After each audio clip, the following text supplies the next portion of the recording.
राज्याचे उपमुख्यमंत्री अजितदादा पवार यांच्या वाढदिवसाचं औचित्य साधत इचलकरंजी शहर जिल्हा राष्ट्रवादी काँग्रेस पार्टीच्या वतीनं सक्षम तू अभियानांतर्गत राज्य महिला आयोगाच्या अध्यक्षा रुपाली चाकणकर यांनी विद्यार्थिनी आणि महिलांशी संवाद साधला।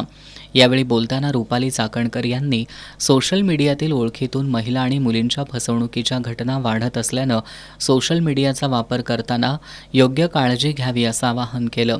महिला आणि मुलींनी समाजात वावरत असताना कुठंही असुरक्षित असल्याचं जाणवलं तर 1098 या क्रमांकावर संपर्क साधावा। निर्भया पथक त्यांच्या संरक्षणासाठी 24 तास कार्यरत असल्याचं सांगितलं। यावेळी त्यांनी शिक्षण संस्था चालकांना प्रत्येक शाळेत विद्यार्थिनींकडील तक्रारींसाठी स्वतंत्र तक्रार पेटी ठेवण्याचं आवाहन केलं। यावेळी निर्भया पथकाच्या पोलीस उपनिरीक्षक किशोरी साबळे यांनी निर्भया पथकाच्या कामाची उदाहरणासह माहिती दिली।